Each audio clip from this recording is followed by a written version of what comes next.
2 years ago, just as the new decade was beginning on 4th of January in 2020, I had written a national interest piece describing Aam Aadmi Party as the political startup of the decade.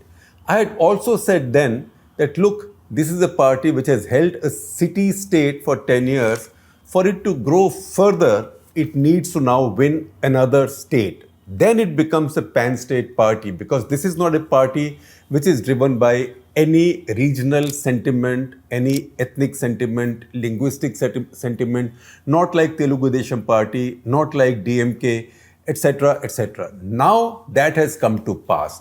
Now Aam Aadmi Party doesn't just have another state. That state is not a small one like Goa. That state is a much bigger state than Delhi. It's also a full-fledged state and a sensitive border state, and that is Punjab. It's also a very high-profile, very visible state. That's a state where the party has now defeated the Congress party, which has been strong there. The Akali Dal, usually this has been a Congress-Akali seesaw in Punjab, and Akalis and BJP have been together. Aam Aadmi Party has beaten everybody there and has achieved almost a Delhi-like result.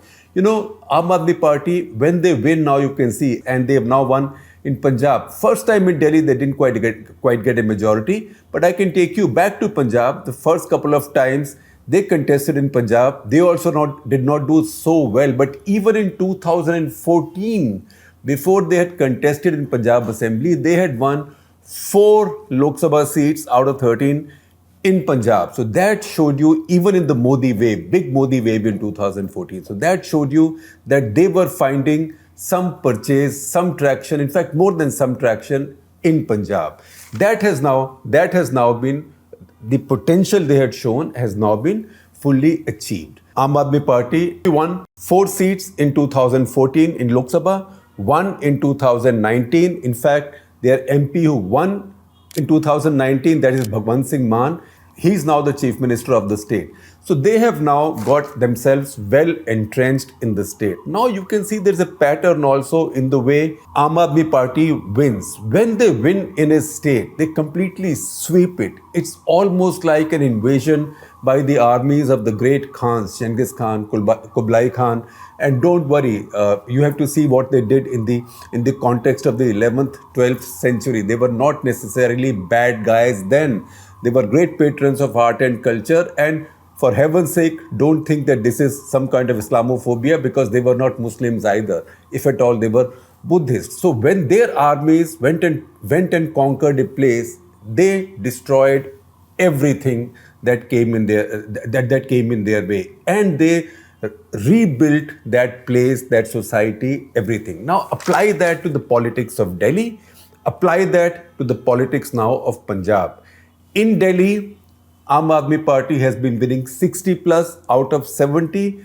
In Punjab, they've got 92 out of 117. Importantly, in one large region of Punjab, the most important political region of Punjab, the Malwa region, which is drier, poorer generally, there, out of 69, they won 66 seats. That is just like their victories in Delhi, particularly the first victory in Delhi. That's the reason I made that comparison with the Mongols, right? Once they set their eyes on a state, they then decimate, destroy every other political force. So they do to political rivals what the great Mongols did to their rivals or whoever dared to challenge them. So that is their strength. And now you can see, with 2 states under their belt, they have announced that they are a national force, because we know that they are now aiming at Gujarat. It's no surprise that Narendra Modi, even before the UP results had fully come in, he was already in Gujarat on a 2-day trip, rallying up his forces, his workers, etc., because he knows that this election campaign in Gujarat is going to be challenging, not because he's worried about losing to Congress party, that looks most unlikely, but if Aam Aadmi Party even makes a beginning with 5, 10, 15 seats there, which they will take from the Congress party, because chances are that they can get some of the Congress party vote to shift to them, if not a lot of them. I would not even put it past them to get a lot of the Congress vote to shift to them, or a lot of the anti-BJP vote to shift to them. So if they acquire a foothold in Gujarat, even if they don't get power as yet, then even with that foothold, a few MLAs or maybe a couple of dozen or maybe a dozen MLAs from Aam Aadmi Party, even 2 or 3 MLAs from Aam Aadmi Party will be a thorn in the BJP state government's side. So that is not something that Narendra Modi and BJP want. That is now the power of Aam Aadmi Party. And if Gujarat works out from them, then there is one more year after that before the other big bellwether elections, that is Chhattisgarh, Rajasthan, Madhya Pradesh. Once again, the incumbent there in 2 of the states is Congress Party. In the 3rd state, the main challenger is the Congress Party, and that gives Aam Aadmi Party the space. That's why we say that this startup has now come of age. Now, when did this party actually start? Officially, Aam Aadmi Party was formed on 26th of November 2012. So it's like a 10-year-old party. But the idea, the entrepreneurial idea was seeded in 2010 or so, because that is when India's establishment, whether it's political establishment, most importantly political establishment, but the corporate establishment, the media establishment, judiciary, everybody suddenly began to lose a lot of credibility. That's when UPA was busy self-destructing. That is when that infamous Radia tape story took place. In the Radia tape story, it was like everybody was in it together. There were civil servants, top corporates, politicians, and while there were no judges, mercifully, there were mentions of fixing judges. That immediately built into the story and the mindset that ultimately resulted in the rise of the Aam Aadmi Party, in the creation and rise of the Aam Aadmi Party. And that was सब मिले हुए हैं, सब चोर हैं. So 2011 is when Anna Hazare came in. At that point, there was a lot of discussion. Is Anna Hazare the Kautilya who found Shekhar Gupta in Arvind Kejriwal, or is Arvind Kejriwal the Shekhar Gupta who found Kautilya in Anna Hazare? The fact is, whoever Anna Hazare was, Shekhar Gupta or Kautilya, in the course of time, Arvind Kejriwal got rid of him and moved away, became bigger, and then formed his own political party. Apparently, it would seem that Anna Hazare left because he was not in favor of the movement, India Against Corruption movement, becoming a political party, joining politics, because his entire proposition is Mera Neta Chor hai, log paise deke, shrab pi ke, people take liquor and vote. The entire system is rotten. The electoral system is rotten. How can you join it? But I think part of it was also that he saw himself as the greatest leader of that movement, and there was place only for one of the two. That was Anna Hazare and Kejriwal. So Kejriwal, growing from there, launched his political party. Those 2 years, he also found an empty space, because UPA was self-destructing heavily, and BJP wasn't quite ready yet, because BJP had old, tired leaders like Mr. Advani and others. So BJP was caught unprepared as Congress Party and UPA began to self-destruct so rapidly, because 2009 they had just come back to power with an even larger majority.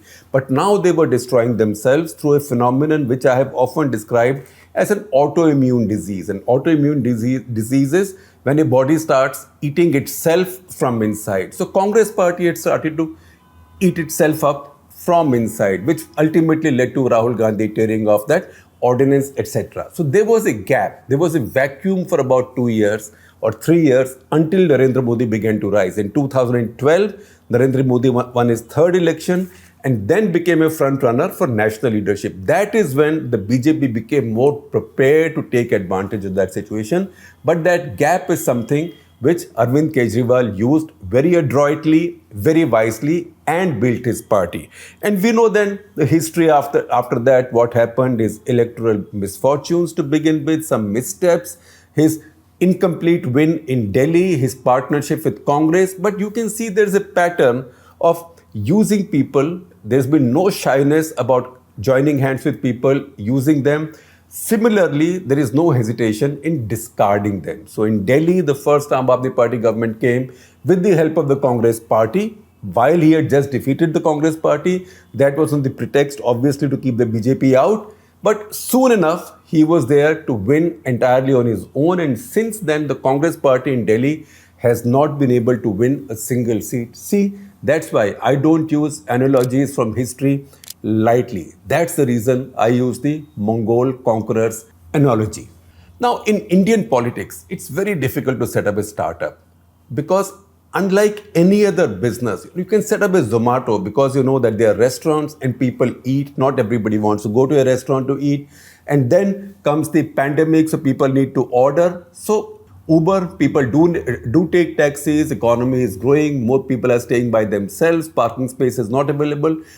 It is still easier to set up commercial startups than political startups. Because in politics in India, entry barriers are very high. Either you have to be somebody's son or daughter or grandson or granddaughter or son-in-law or daughter-in-law, right? I can give you examples of all of these.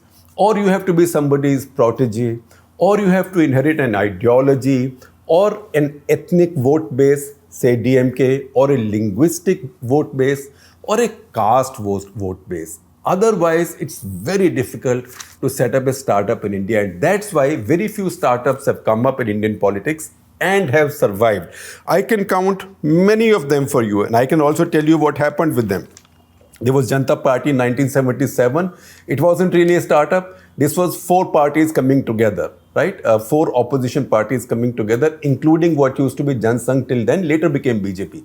Jan Sangh, Socialists, Old Congress, etc., etc. It lasted only 3 years and broke up, even though you cannot call it a classic definition startup because this was really existing parties coming together.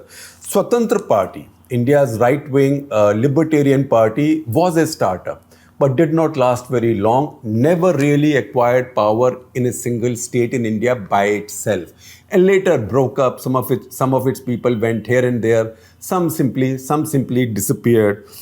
They were the socialists. Now, if you look at the socialists in India, that is the most interesting history because they were a startup in 1951. Earlier, they were the Congress Socialist Party. They were the socialists within the Congress. 1951, Socialist Party was set up under the leadership of none else than Jayaprakash Narayan. So that, in a way, was the first big political startup in India. What happened? In the 51 general elections, India's first general elections, they only won 11 seats in Lok Sabha. And after that, impatience started and they started looking for allies to expand their base. So 1952, this Socialist Party, which included, besides the leader Jayaprakash Narayan, many other titans of Indian socialist movement, including Acharya Narendra Dev, they merged with another socialist party called Kisan Mazdoor Praja Party, headed by or founded by Acharya Kripalani, who had also broken away from the Congress. He used to be very closely associated with Mahatma Gandhi. So these two merged, and the new party that emerged as a result was called Praja Socialist Party. Praja Socialist Party again split because Ram Manohar Lohia, who was one of its more firebrand and more articulate and thoughtful leaders, he broke away, and by 1964 he had now fronted a new party, new socialist party called Sanyukt Socialist Party, SSP. So in the 67 election, you had candidates from PSP and SSP. In the Hindi heartland, they were called Pasopa and Sansopa.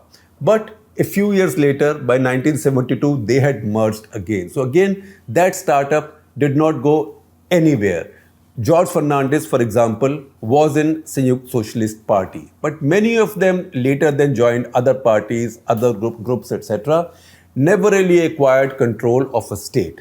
Now, again, if you look at India's history of new political parties, an interesting experiment came up. And chances are that some of you might say, oh, you are saying no startup has been able to run a state. There was something called Sanyukt Vidhayak Dal in 1967, which ran more than one state. But Sanyukt Vidhayak Dal was not a party, SVD as it was called. That was a combination of some pre-existing parties. In 1967, the crisis decade, Congress Party in India had its worst performance after independence.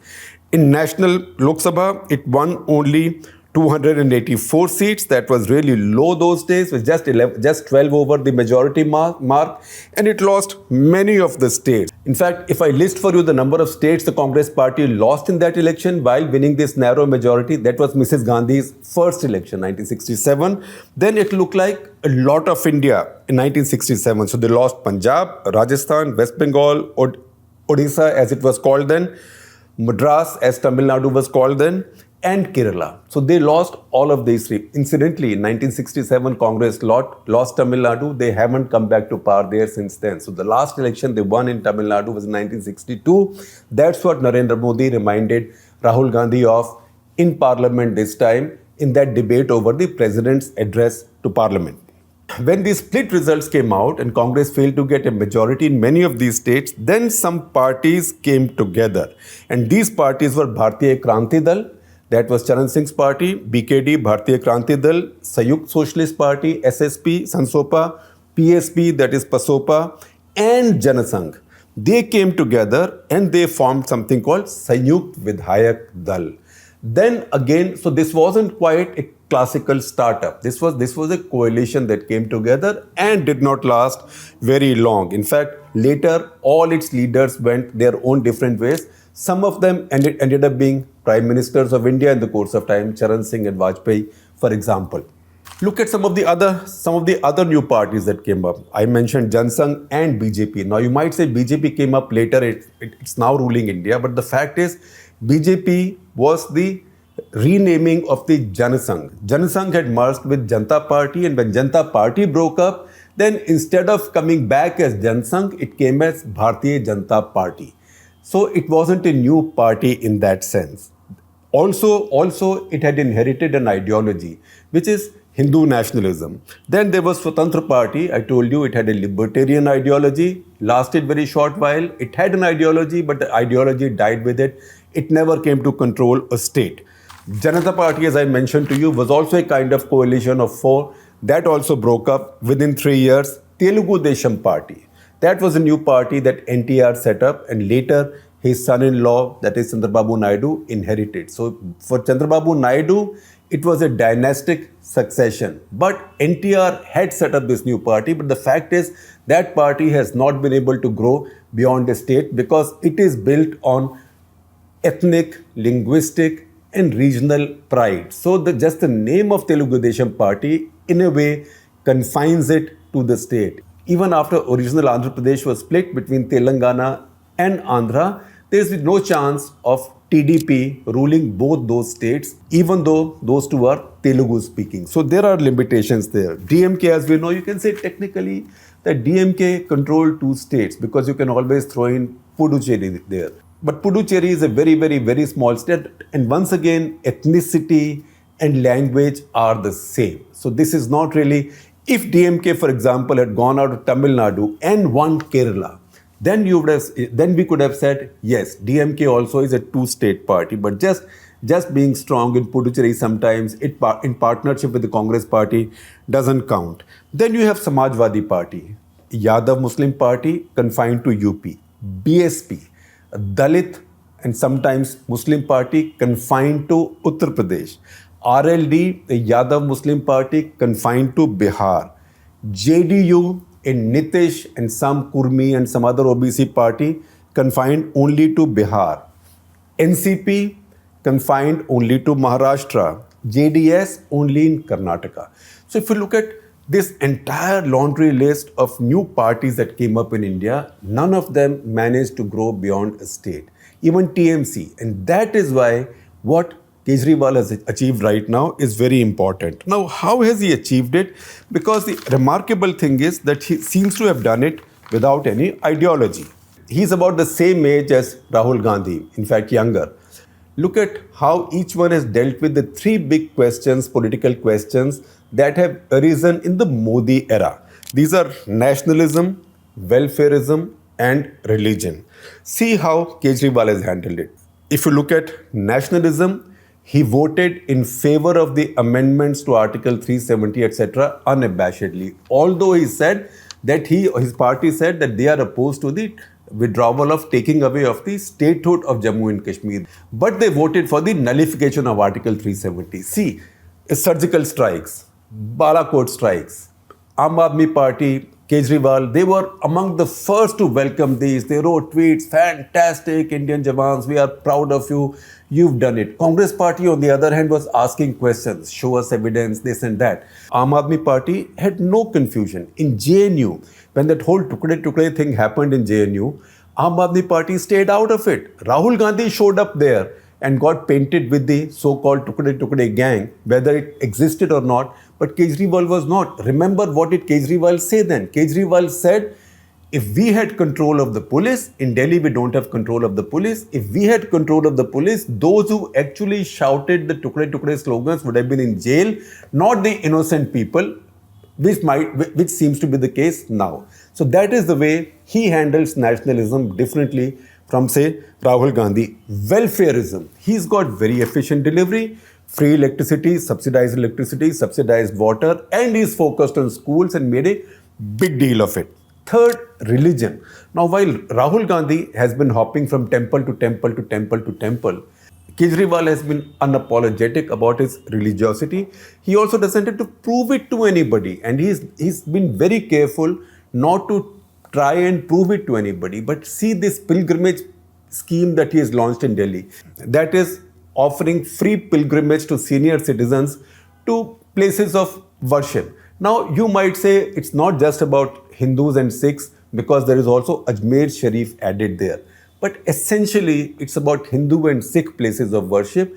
And with that, Aam Aadmi Party has also projected Kejriwal as some kind of a new Shravan Kumar. Shravan Kumar, in Hindu memory, is the storied, devoted son of his very aged parents who carried his parents on his shoulders to all 84 places of pilgrimage in India. So Kejriwal's politics has quite unhesitatingly painted him as the new Shravan Kumar. You know what that means. So again, on religion, as on welfare and nationalism, he stayed ahead of the Congress Party, which has been his main rival, and he's also rivaled the BJP quite effectively. See the amount of money he's now giving to the families of soldiers who are dying in combat from Delhi government.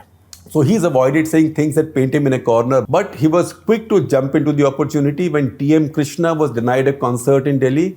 So he had Delhi government host that concert. Similarly, when there was a big noise over firecrackers and there was a Hindu, non-Hindu issue that only Hindu festivals are being curbed by the Supreme Court over firecrackers, he, instead of taking a position there, he organized a laser firecracker show in central Delhi. So you can see there is a certain political astuteness. You can call it cynicism, but politics is all about cynicism. Political astuteness, adroitness is about cynicism.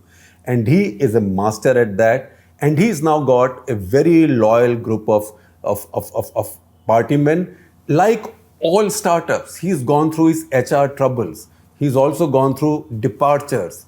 People like Prashant Bhushan, Yogendra Yadav, who were co-founders, who sometimes I describe as his equivalent of the Winklevoss twins if he was the Mark Zuckerberg who set up Facebook. They've fallen by the wayside, and you can see why. Because Yogendra Yadav's socialist commitment probably is too ideological for Arvind Kejriwal, and the way he has formulated Aam Aadmi Party, neither left nor right nor the center. So as it suits them, they can attack any side or they can be with any side. And Prashant Bhushan also, because his views are so liberal that he supports plebiscite in Kashmir. Aam Aadmi Party has such aggressive nationalism, they simply cannot have those different voices in their party. And that's the reason those two were got rid of. In fact, Aam Aadmi Party has now owned the Bharat Mata Ki Jai slogan as much as the BJP has done. Now, what is the future? As you know, with odd startups, they have a high valuation which is not justified by their earnings or by their profits. So Aam Aadmi Party is at that level now. They've now added something to their market. They've conquered Delhi, they've conquered Punjab. But today expectations of them are very high. So valuation is very high. And that is why we need to keep watching their progress very, very closely. But the market, the political market, has very high expectations from them.